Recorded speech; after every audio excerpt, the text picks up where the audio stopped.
Mulai. Assalamualaikum warahmatullahi wabarakatuh. Waalaikumsalam warahmatullahi wabarakatuh. Nashkurullaha syukran katsira biqiraatil hamdalah ala hidayatihi wa taufiqihi alladhi nahnu na'isu biha.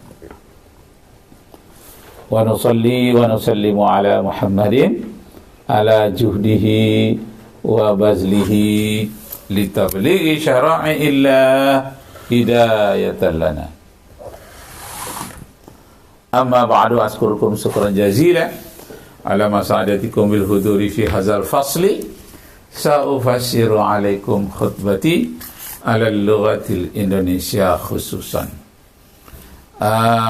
Kaji kita perang agama. Perang agama yang terkait dengan akidah.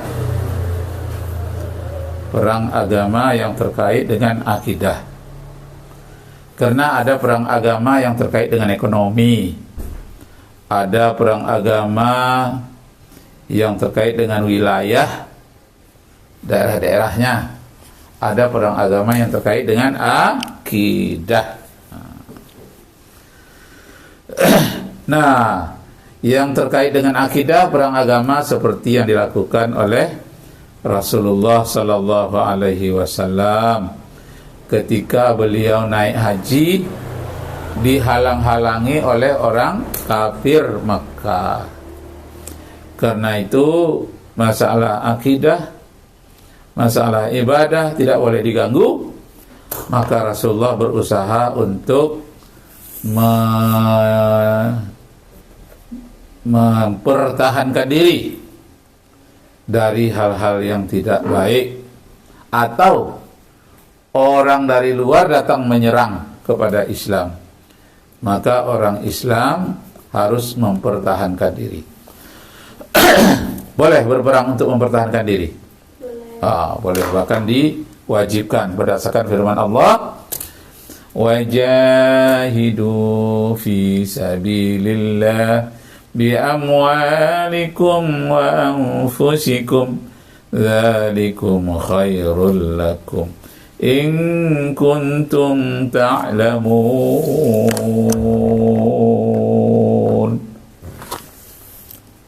Berjuanglah kamu di jalan Allah dengan harta bendamu, jiwa ragamu. Itulah yang lebih baik bagimu seandainya kamu mengetahuinya. Mana siapa? Anissa? Izin sebentar, Ustaz. Oh, gitu ya. Maryam? Apa namanya sebelum Islam dulu? Sarmila. Sarmila. Oh, Sarmila. Bagus juga, ada nyanyinya itu, Oh Sarmila. Nyanyinya Yunus. Siapa? Ashraf, lagu dangdut Sarmila. Nama orang tuanya? Dirubah juga setelah masuk Islam. Sebelum Islam siapa nama orang tuanya? Mungkin, Ustaz. Almarhum Bapak. Oh, udah meninggal, Pak. Oh, kapan meninggalnya? 2017. Oh, 2017. Siapa namanya? Rahman. Bagus. Sebelum Islam dah itu juga? Enggak. Oh, itu setelah masuk Islam Rahman namanya. Sebelum masuk Islam? Mungkin, Ustaz. Muhid. Oh, gitu. Nama ibu sebelum masuk Islam? Nama maknya? Lupa nama mak. Masih hidup maknya? Masih. Setelah Islam? Zahara. Oh, bagus, nama Zahara ya. Bagus sekali. Pulau apa tadi namanya? Selat Kongku. Kongki. Apa penghasilan di sana?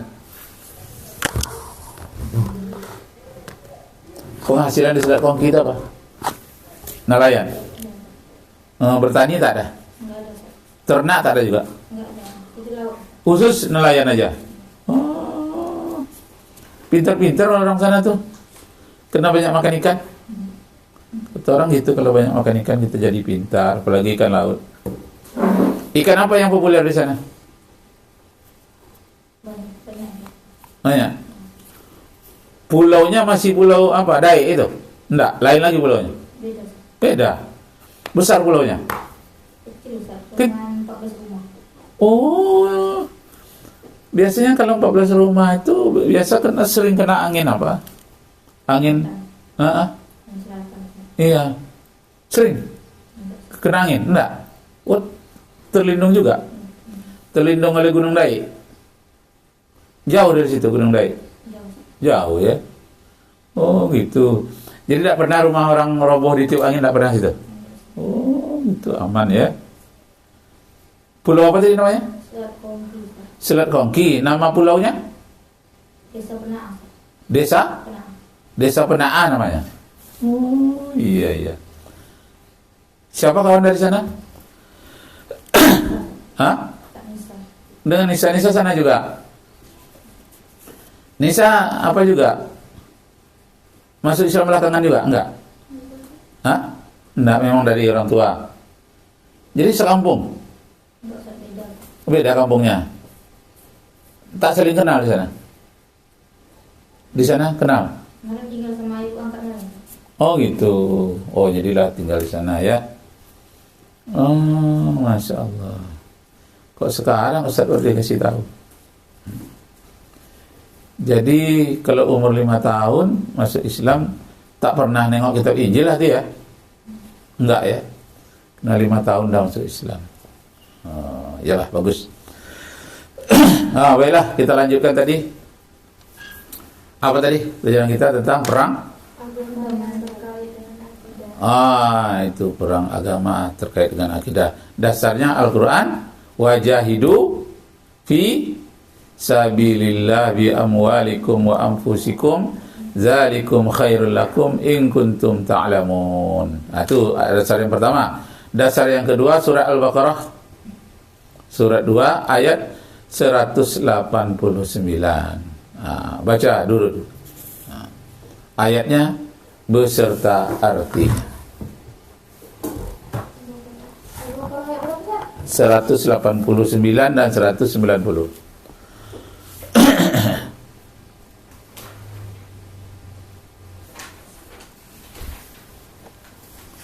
Ayat-ayat tentang perang itu ya. Pas pula orang sekarang sedang berperang kan? Siapa yang berperang sekarang? Iran melawan Israel, betul. Baca ayatnya.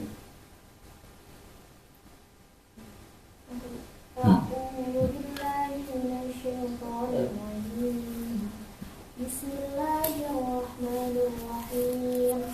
Yas'alunaka 'anil ahillah qul hiya mawaqitu lin-nasi wal hajj. Walaysa al-birru bi an ta'tul buyuta min zuhuriha walakinnal birra man ittaqa.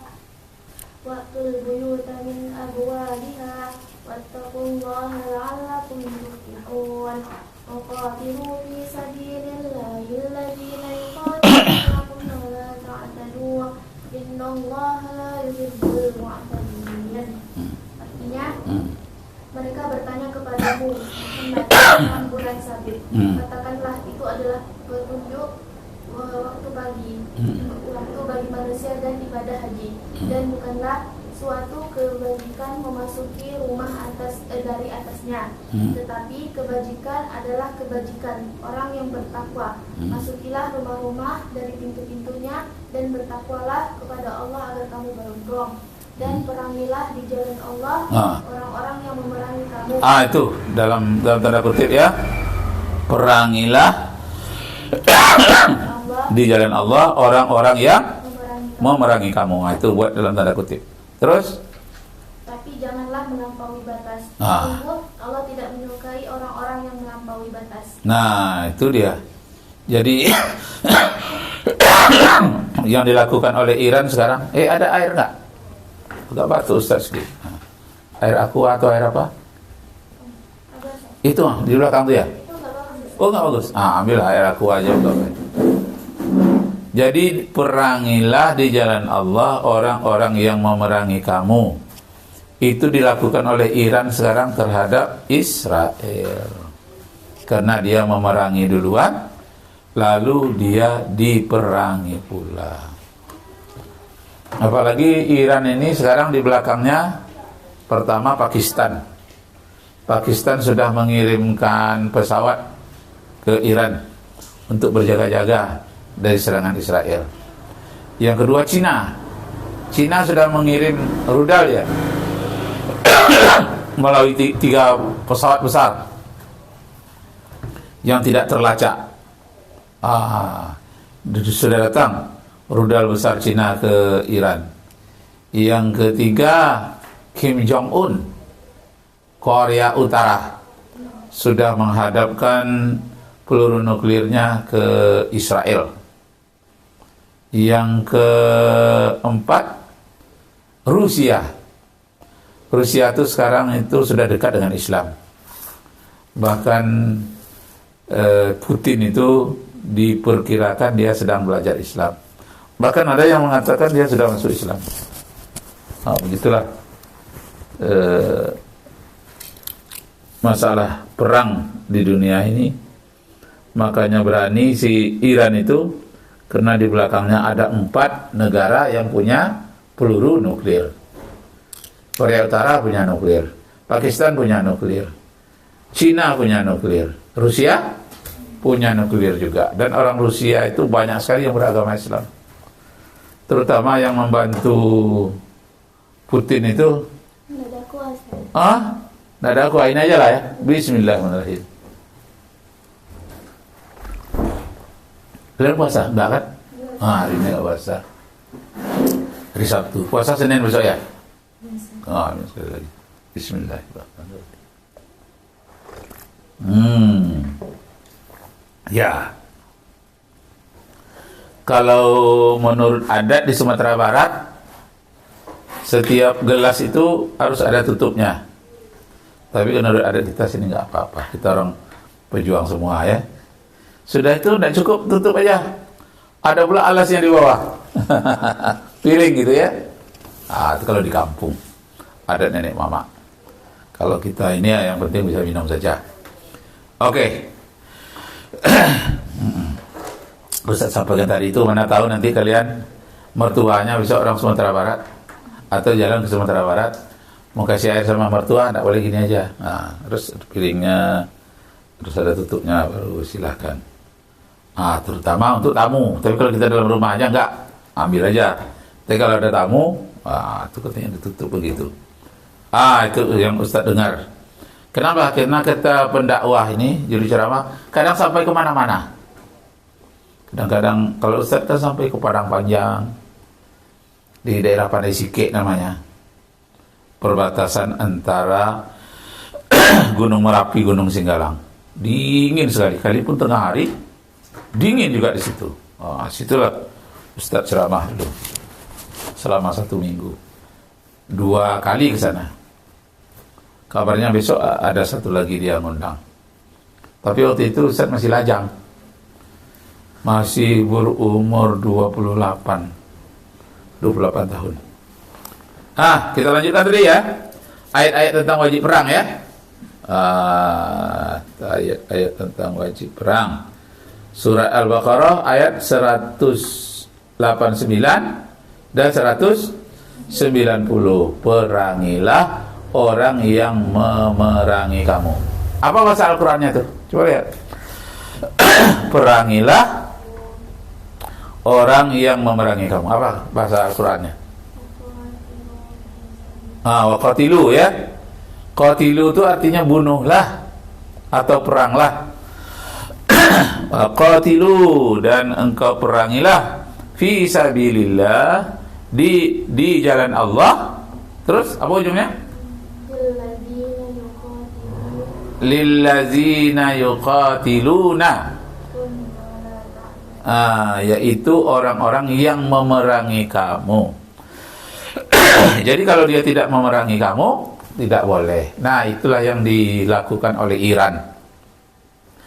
Karena Israel itu telah membunuh banyak tentara, terutama pimpinan-pimpinan tentara tertinggi di Iran, dibunuh melalui bom oleh Israel. Nggak sabar dia lagi. Mulai hari pertama tanggal 13 Juni 2025, terus tanggal 14, 15, sekarang tanggal berapa? 21. Oh, tanggal 21 masih terus. Nggak diberhentikan kata orang. Enggak. Kapan berhenti? Dah musnah Israel semuanya baru berhenti katanya. Atau sudah berhenti orang Israel ingin mengambil tanah apa? Gaza, Palestina. Berhenti dia mengambil tanah Gaza baru kami hentikan. Kalau tidak diserang terus dengan beribu-ribu peluru kendali. Masya Allah. Nah, sekarang catatan kita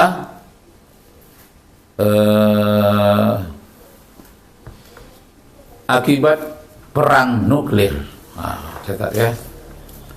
Akibat perang nuklir.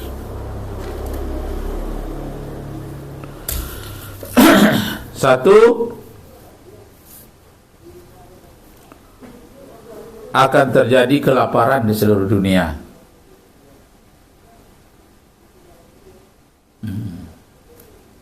Akan terjadi kelaparan di seluruh dunia yang diawali dengan bermacam-macam penyakit pernapasan.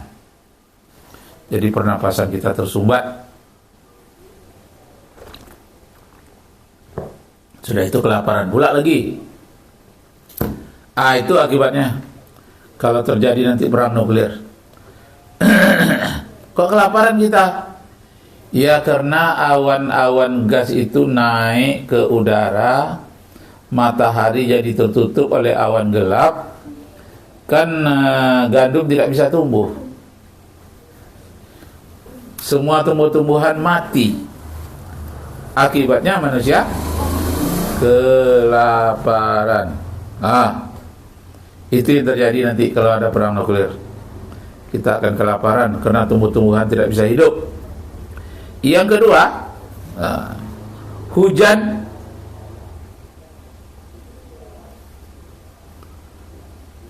tidak turun karena asap nuklir bertahan di atmosfer. Karena asap nuklir bertahan di atmosfer selama 10 tahun.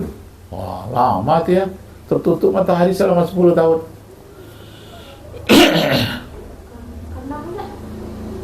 Karena asap nuklir bertahan di atmosfer selama 10 tahun. Jadi di udara lapisan-lapisan awan tuh, disitulah apa nuklir tuh berdiamnya awan-awan nuklir itu. Selama 10 tahun menggantung dia di udara. Jadi tumbuh-tumbuhan menjadi mati. Hujan tidak turun. Kalau hujan tidak turun, bumi menjadi kering. Bumi jadi kering, seluruh binatang jadi mati. Cacing mati, ular mati, ulat mati, tumbuh-tumbuhan mati, lumut pun mati juga. Apalagi manusia. Manusia ini kalau tidak makan 14 hari tidak mati. Tapi kalau tidak minum 3 hari aja mati. Jadi manusia lebih penting minum daripada makan. Kalau nanti terjadi hujan, terjadi perang nuklir, ya yang mati tentulah dahulu orang yang terkena Israel, umpamanya kena, dibalas oleh Israel Iran, hancur Iran seluruhnya. Kemudian Israel mati seluruhnya. Marah Pakistan. Kenapa dihancurkan kawan kami? Iran. Marahnya kepada siapa? Ke Amerika. Dibobraklah Amerika, hancur Amerika. Masih ada yang tersisa di negara-negara bagian Amerika, dia bobraklah Rusia. Rusia mengebom Amerika. Pakistan mengebom Amerika. Tinggal Inggris mengebom Rusia pula. Rusia mengebom juga. Akhirnya negara mereka hancur. Rusia hancur, Pakistan hancur, Amerika hancur, tinggal lagi Indonesia. Indonesia memang tidak terkena nuklir, tapi asapnya itu menyebar ke seluruh dunia. Taruhlah seminggu dia tergenang di Israel sana, di Iran. Seminggu sampai ke Indonesia. Tertutuplah udara Indonesia. Maka kita namanya nanti MPP, mati pelan-pelan. Pernah dengar MPP? Akan mati secara perlahan-lahan. Dengan asap rokok aja orang bisa mati, apalagi asap nuklir.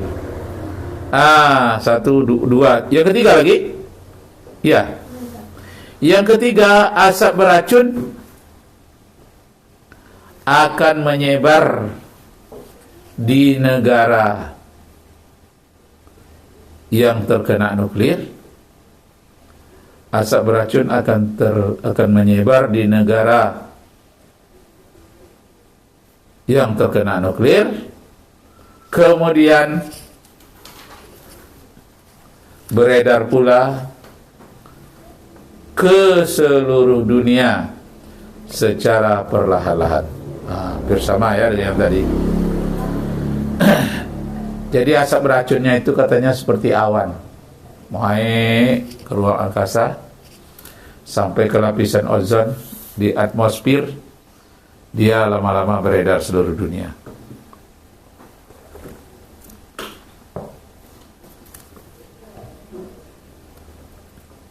Sudah berapa itu? Sudah 3. Ya. Berarti manusia seluruh dunia akan musnah. Berarti manusia seluruh dunia akan musnah. Dan ribuan tahun kemudian Allah akan mengganti manusia yang musnah dengan makhluk yang lain, dengan makhluk yang baru. Allah akan mengganti dengan makhluk yang baru yang lebih tahan terhadap radiasi nuklir. Yang lebih tahan terhadap radiasi nuklir. Kayak apalah makhluknya nanti ya muncul tahan terhadap radiasi nuklir. Berdasarkan ayat Al-Quran, Surat Al-Waqi'ah, surat 56 ayat 61. Coba kita cek. Coba baca Anissa, ayatnya beserta artinya. Surat 56 ayat 61. Ala an nubaddila amsalakum wa nunsi'akum fima la ta'lamun. Allah mampu menggantikan manusia dengan makhluk-makhluk yang baru, tapi mirip dengan kamu, bahkan seperti kamu juga, menciptakan yang baru juga nanti di dunia dan menciptakan yang baru pula di akhirat. Jadi itu bidadari kan dicipta yang baru oleh Allah di akhirat. Asalnya dari malaikat, ada yang diciptakan langsung di surga. Jadi di surga makhluk yang baru diciptakan oleh Allah adalah bidadara dan bidadari. Bidadara untuk wanita-wanita yang tak dapat pasangan suami di dunia. Misalnya siapa? Siti Asiyah ya, istri Fir'aun. Dia tak ada pasangannya di dunia. Bisa di akhirat diciptakan pasangannya bidadara. Begitu pula orang yang tidak dapat istri di dunia, di akhirat disediakan namanya bidadari. Yang sudah punya istri pun di dunia dapat bidadari. 40 orang bukan sebagai istri, sebagai pelayan. Yang sebagai istri siapa? istri yang di dunia kalau dia masuk surga, dia ratunya. Kalau dia tidak masuk surga, barulah bidadari tadi menjadi istri bagi laki-laki yang alim yang masuk surga, tahu-tahu istrinya tidak masuk surga. Allah berikan bidadari, diciptakan oleh Allah makhluk yang baru yang bernama bidadari. Coba baca surat Al-Waqiah ayat 61 ayat beserta artinya. Ada nggak Allah menciptakan makhluk baru? Silakan.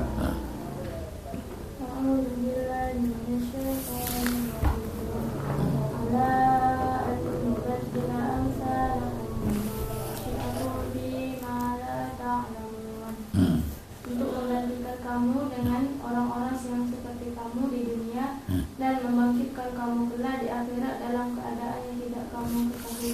Nah, itu dia, kita tidak tahu.